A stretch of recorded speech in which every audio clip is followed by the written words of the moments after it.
Okay, so today the Premier League starts. This might be actually uploaded tomorrow. So yesterday the Premier League started with Liverpool facing Norwich. So I decided to make a quick preview because well, my predictions for the Premier League, and I can go back at the end of the season and see how my decisions have been awfully made, and I should have decided something completely different. Anyways, we're gonna start off from the bottom, and I think the three relegated teams are gonna be. Let's go from the bottom. I think the worst season is gonna be for Brighton, sadly. I think the second bottom are gonna be Sheffield Wednesday.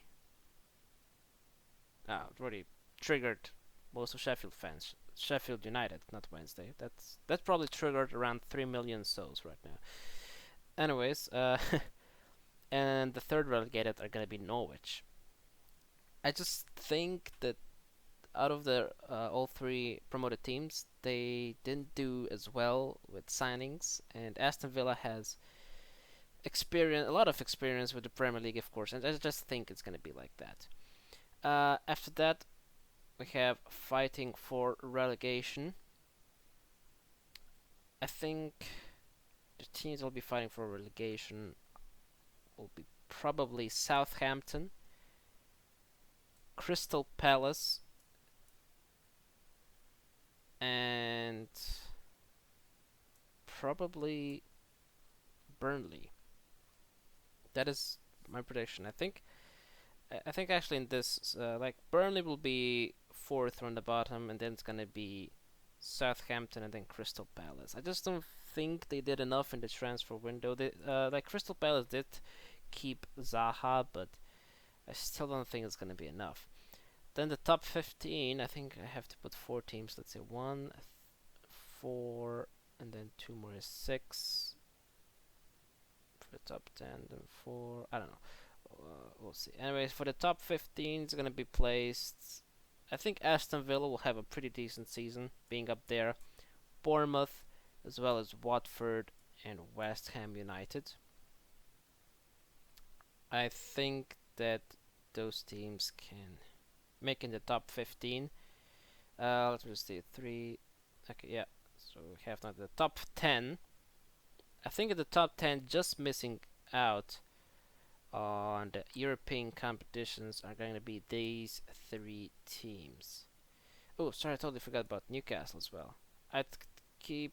I put Newcastle also in the top 15, or do they have to go in top 10?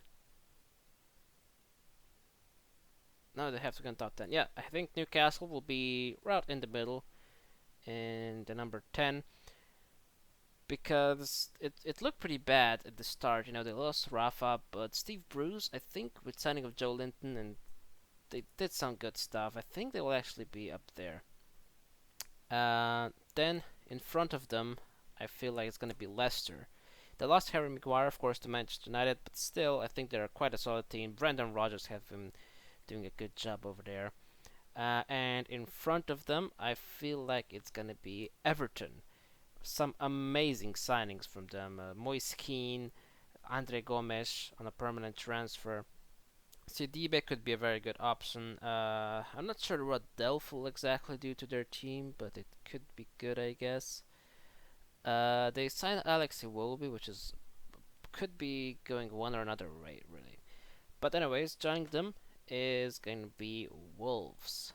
I think Wolves will be in that seventh spot, just missing out on the top six. Actually, that still could count as Europa League, couldn't it?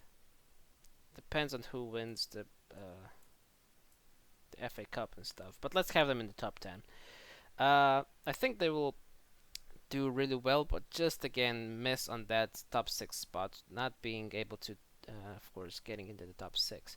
Let's see. For Europa League, I think the sixth team in the Premier League is going to be Chelsea. They lost Eden Hazard. They weren't able to sign any players, although they did sign Kovacic because he was already on loan. And also they brought in Pulisic in January, but he only joins up now. So I think it's also the first season, the first big season in Frank Lampard's management career. Of course, he managed Derby, which is still a very respectful and hard task, but it's nothing comparable to Chelsea. So I think he'll have a slow start, finishing sixth, getting into Europa League. But I think in the future, Frank Lampard and Chelsea could be a match made in heaven. I really do think so. Now, the next decision could be a bit biased, but I think Arsenal will finish fifth. I was thinking about Manchester United and Arsenal. Who should I put in the fourth and fifth spot? I could be a bit biased. Maybe, I mean, Arsenal, they look to be in some deep shit before they signed Nicolas Pepe and Kieran Tierney, and arguably David Luiz. But now they kind of look half decent, you know? It all depends on how well Kieran Tierney can adapt, how well Pepe can adapt, and David Luiz, how much of a clown is he gonna be? Is he gonna play good, or is he gonna be like a clown? And we have that Mustafi David Luiz center back partnership. That could go so hilariously wrong.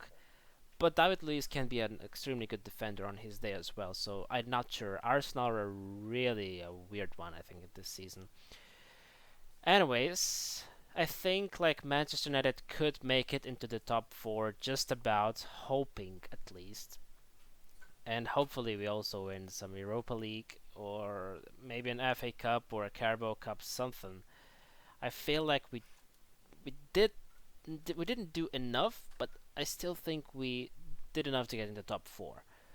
I was really wishing we get to get Bruno Fernandes. Dybala, I wasn't really a fan of him, but Bruno Fernandes could be an amazing player if we got him, but we of course didn't. We signed Harry Maguire, centre back. He could be the revelation at the back we needed.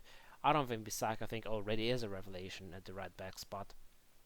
And Daniel James looked electric in the preseason, but we're gonna see how he's gonna transform that into the Premier League. Of course, last year when he played against City as Swansea, he did really, really good. But yeah, we'll see.